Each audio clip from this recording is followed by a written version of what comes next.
มา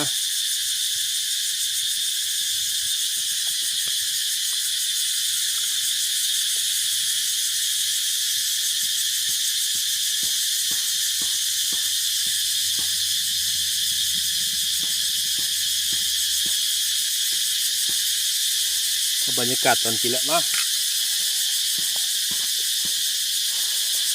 เชื่อเลยฮะ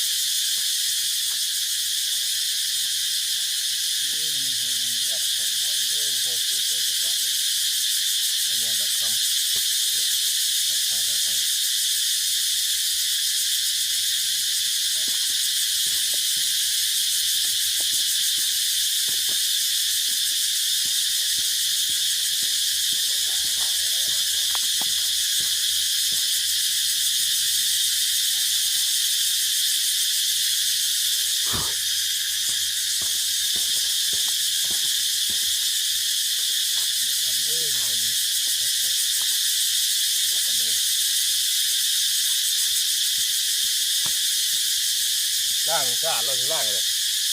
เดี๋ยวธรรมชาติเนาะธรรมชาติเลยเนี่ย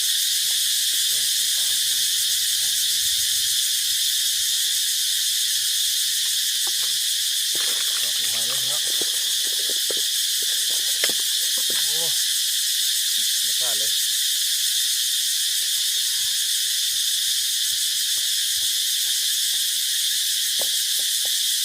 มาเลยไหม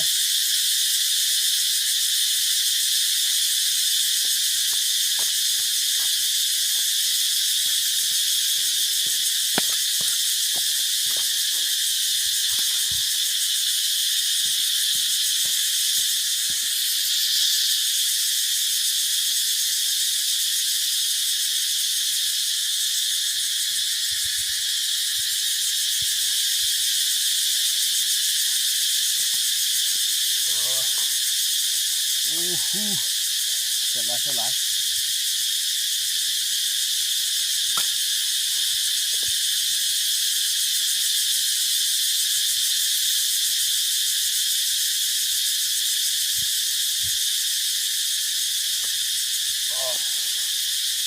เจ็บเนาะ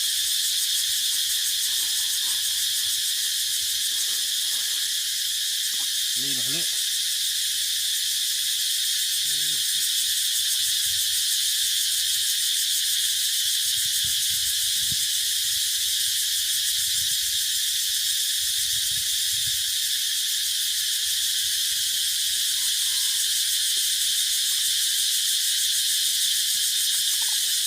เจ็บ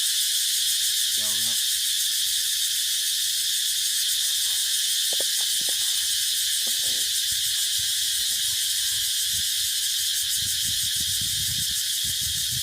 น้ำมาล่างเหรอ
นี่มากินมาชิเล่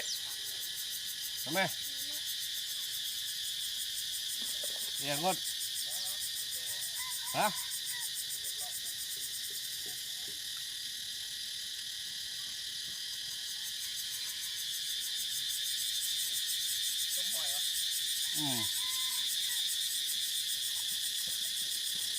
เดี๋ยวธรรมชาติเลย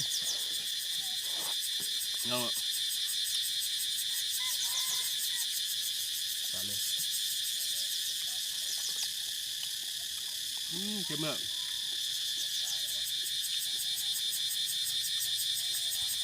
เท่าไรเท่าไร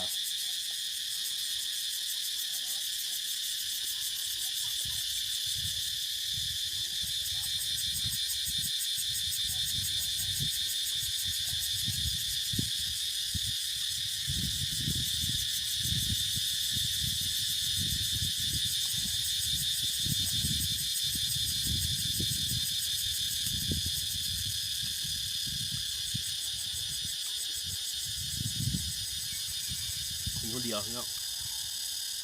เดียวเลย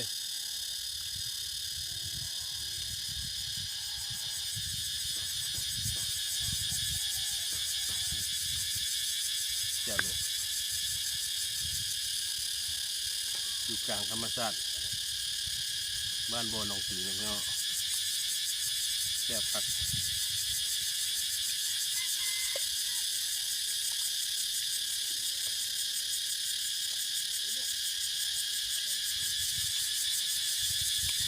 ครับเชื่อเลย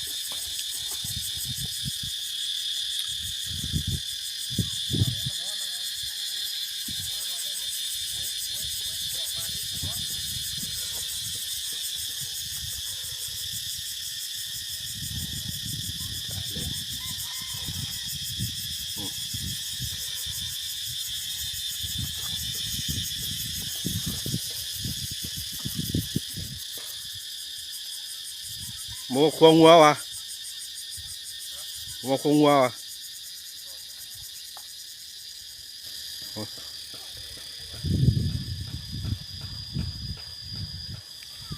บางนี้มันขึ้นมาเนี่ย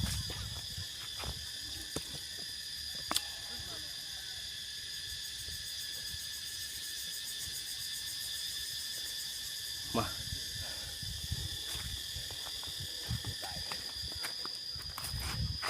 ดูเหลือมได้วิวนี่งามเลย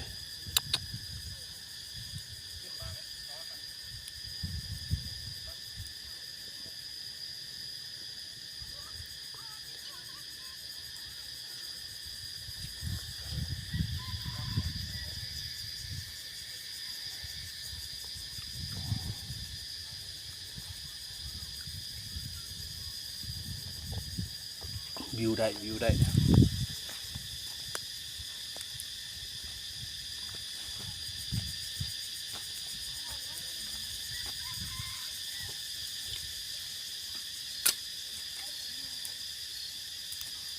อยู่ให้อยู่นาห้วย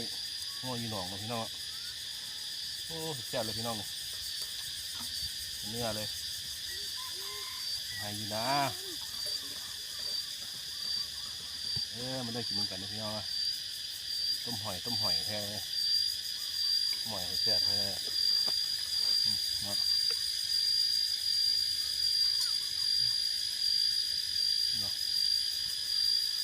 แซ่บเลยพี่น้อง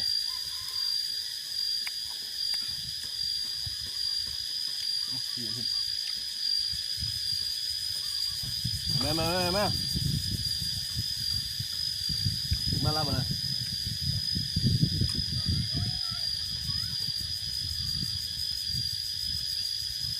โอ้มึงงบไปให้ไปก็ไม่ได้แค่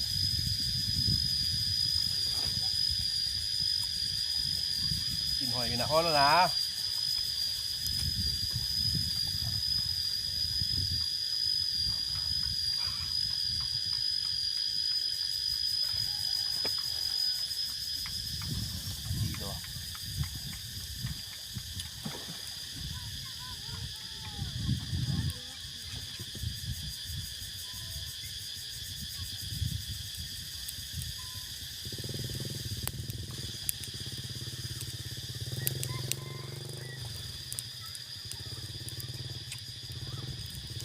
เลยพี่น้องเลย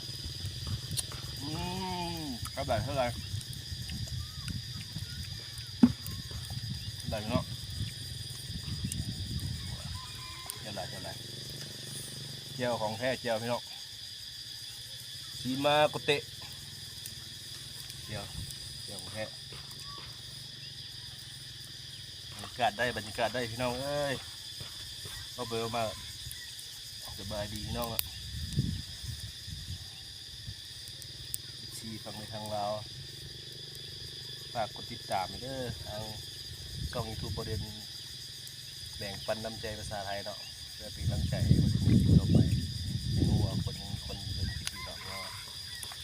ต่างคนใดกดแชร์กดกริ่งแจ้งเตือนเนาะคนติดตามอย่าลืมกดกริ่งเด้อแจ้งเตือนเนาะถ้าผิดพลาดประการใดก็ขอโทษขออภัยหลายเนาะเอามากินปลาก็กินประมาณนี้แหละกินห้วยอยู่นะอยู่น้องเอ้ยมีไก่บวงไม่ทำไม่ทันเลยเดี๋ยวนี่ไงบุ้ง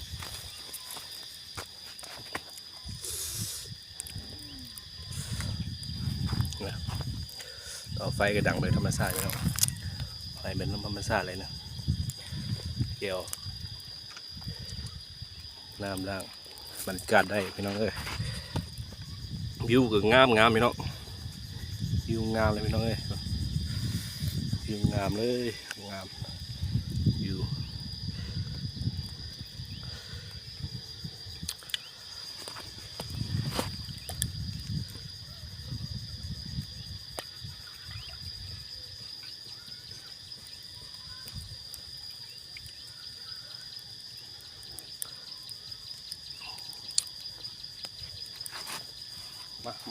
มาเลย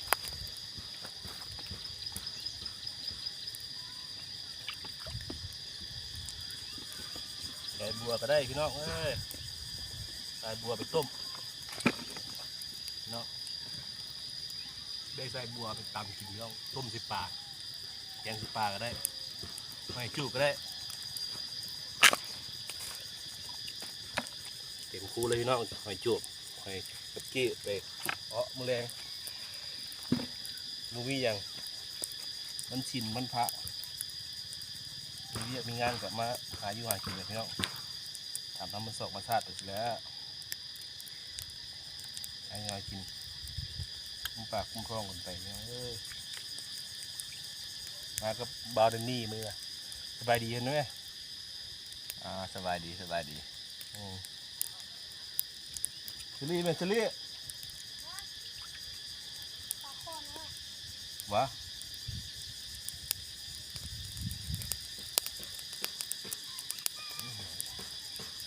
ขอบบอกใ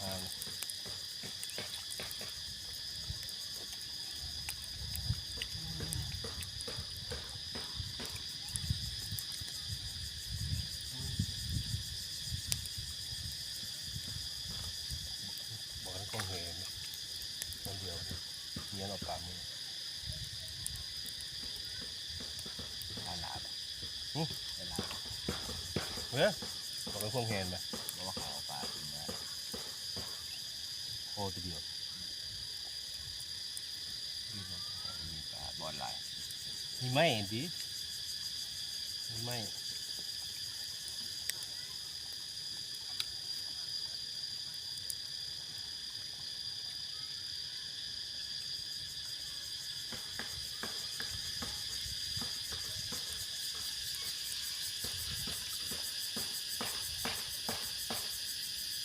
แซ่บพี่น้องแซ่บหลายพี่น้องเอ้ยกินน้ำไทยนาเด้อไม่ได้กินกันพี่น้องเอ้ยกินกันแซ่บหลายแล้ว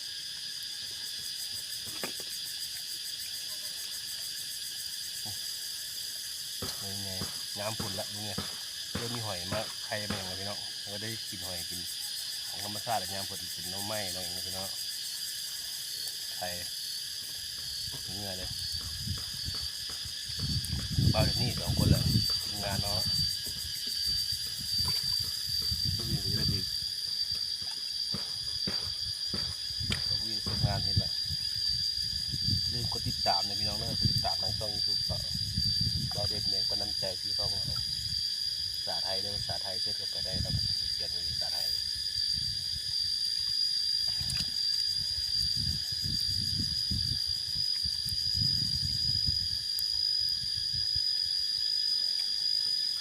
เชื่อละเชื่อละ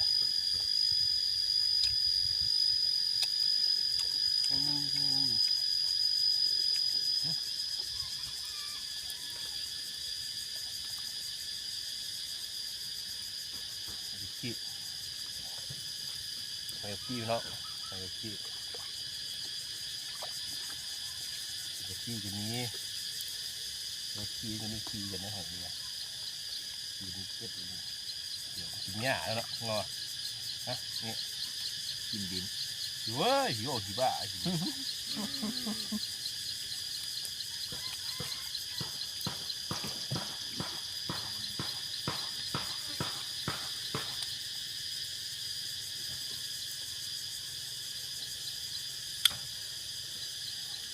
แล้วเสียบเลยพี่น้อง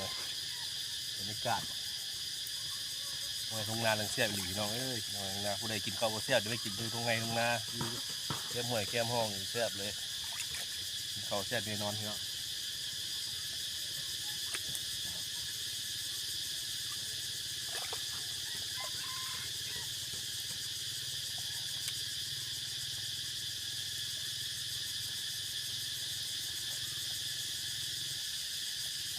งัวให้กระต่ายพี่น้องพี่น้องงัวนะงัวกระต่ายให้พูดมาพูดจบเลยนะคืออย่างเนี่ย ที่เจอแม่งปลาหลาย พูดจบเลยทาง พูดเลยพูดยังวะหวังปิดฉากเลยเว้ย ให้เราฟันก่อนจะเห็นมันลายเป็นรถเป็นทางโดยเป็นพูดดี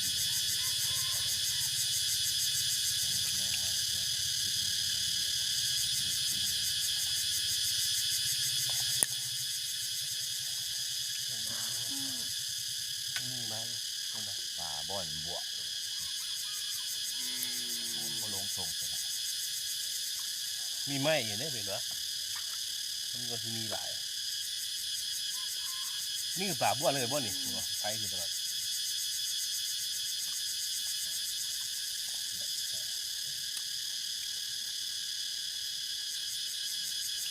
ร่างดีก้อยเนาะมานี่เนาะร่างดีก้อยกินใช่ไหมใหญ่ๆเลยพี่น้องมาเด้อกินกันเลยพี่น้องเด้อ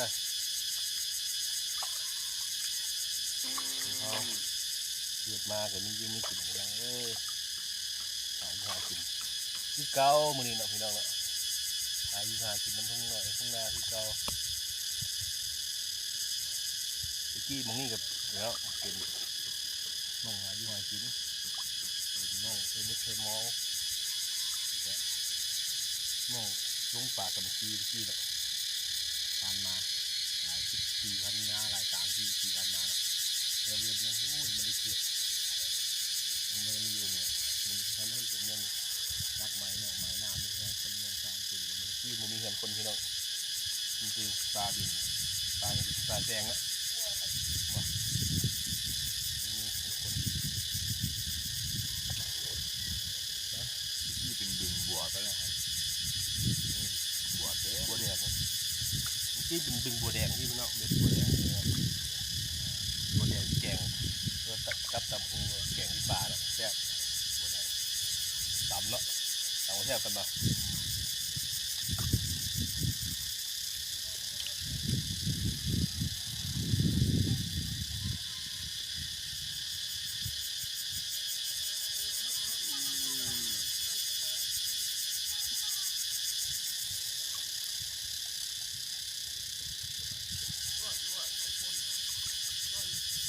เด็กยังหามาบัวกัน นี่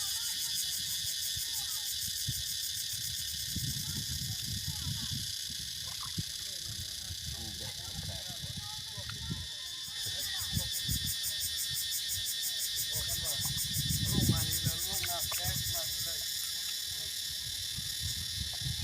มันก็เป็นตัวเบาๆเนี่ย โอ้โดดเลยว่ารู เ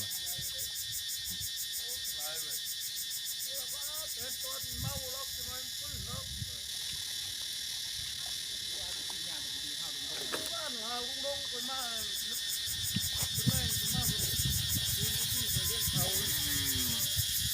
็นลุงดงอยู่เว้ยเป็นยุคใครนี่เลย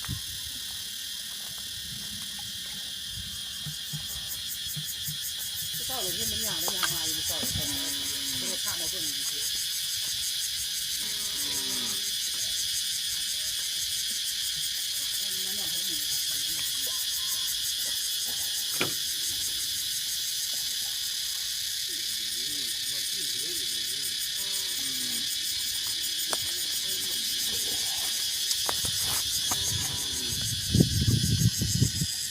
กะเพิ่นกำลังสิไปหามัวกำลังสิไปหามัวมาก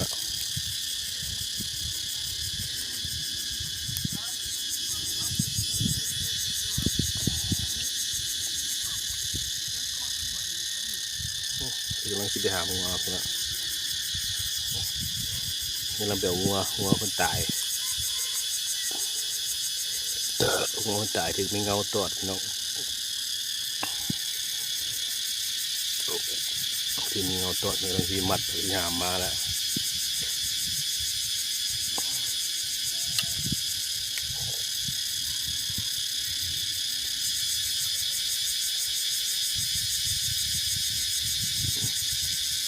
เชือกมันละนี่ทางมันมาเลยครับ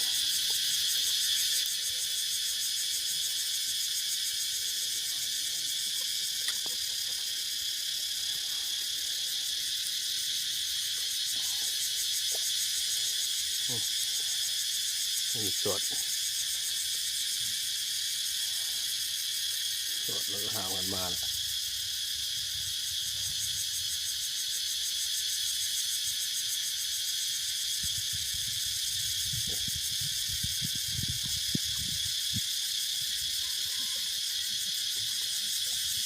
นี่หามกำลังหามมันมาละ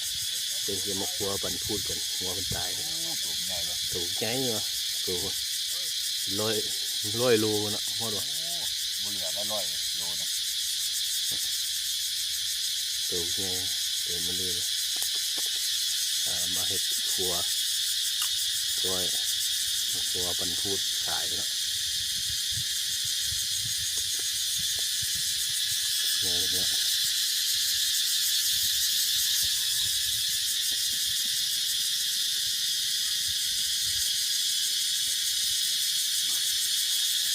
แล้วเอามา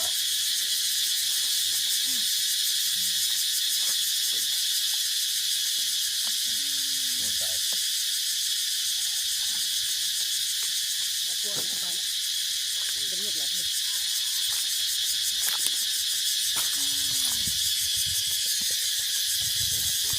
ครัวแล้วนะ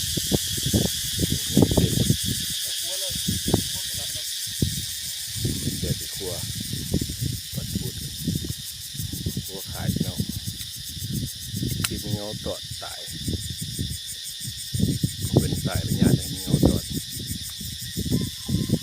หลังคำกลัว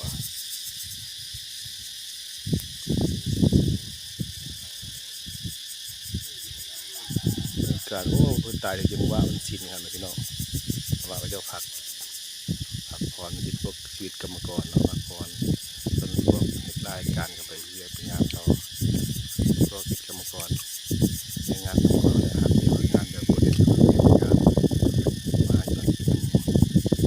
ไม่ลงงานลงวันน้องคลองบึงเนาะแบกไปทัวบ้านคนละบ้านคนอยู่นี้บ้านคน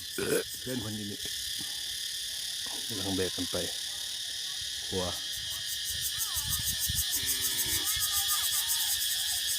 เป็นบนเห็ด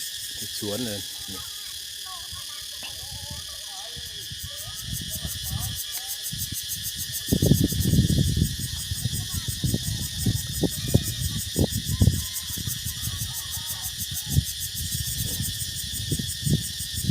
แบกกันไปเห็ด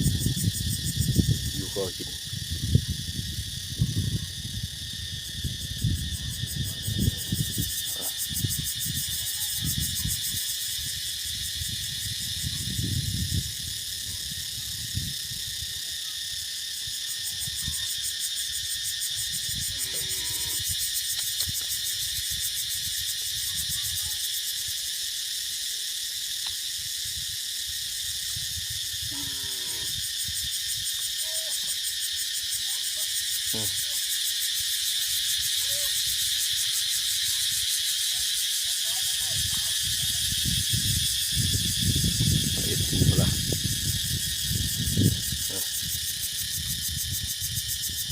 เป็นแม่ห้องหาลูกมันโมโหลูกตายห้องหาลูกโบมโบมมันเนี่ยโอ้ลูกคนตายละห้องหาลูกโบมโบอยู่ความเป็นแม่ไปฆ่าลูกมันเนาะเพราะว่าคนหรือสัตว์ไปฆ่าลูกเต่าวัดว่าลูกตายก็ห้องหาลูกหาเต่าโอ้ลูกตายความเป็นแม่เท่าพอเท่าฟูเขากล้าแม่เท่าป้ากระปิ่นพี่น้องแซ่บบ่โอ้แซ่บเลยแซ่บเลยแกงไปนิดหน่อย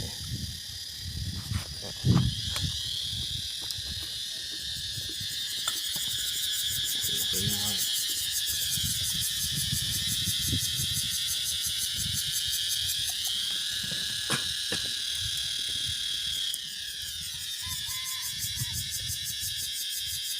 บรรยากาศพี่น้องเอ้ยหาใส่ไบรอีกแล้วพี่น้องพร้อมสวยสดงดงามวิวงามเกมหอกเกมหวยแล้วนี่คู่หนึ่งคือควงเห็นไอ้คนตื่นกล้องของมันถ่ายไปโอ้มันออกป่าเนาะโอ้ดิ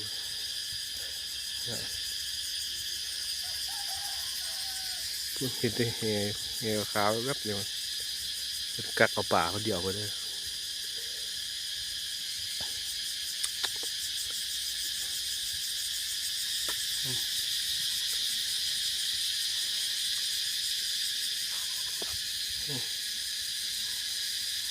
มันขัวขาบไม่ขัวขาบไม่ใช่ไก่แบบ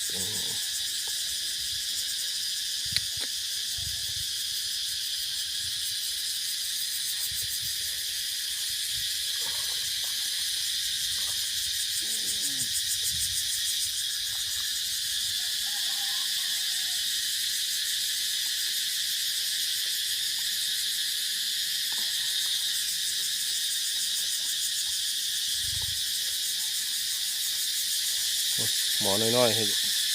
ซาป่าวะดิซาป่าเนาะสะได้อยู่ได้หน้ามันลึกมืดกับแห้งเลย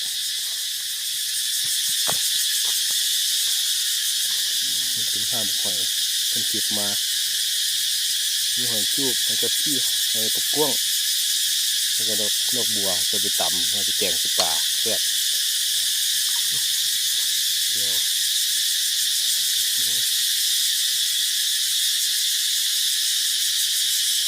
บรรยากาศเสียงจักจันห้องโอ้บรรยากาศเสียงจักจันห้องเนี่ย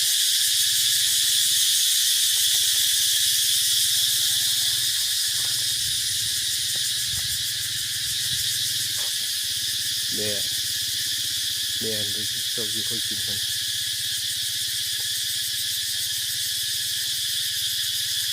แม่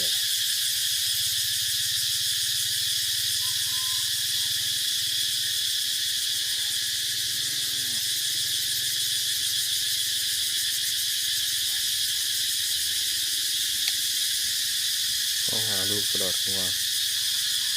เบิ่งแล้วก็จะลืมกดติดตามกดไลค์กดแชร์ทางช่อง YouTube เด้อเนาะ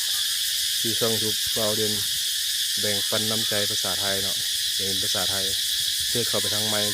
ทาง YouTube ก็ได้เนาะพอบอเดินแบ่งปันน้ำใจออกมาฝากกดติดตามกดไลค์กดแชร์คือลืมกดติดตามแล้วก็ลืมกดกระดิ่งเขาเนาะเพื่อแจ้งเตือนคลิปต่อไปเอาไปละพี่น้องมาเลยนะ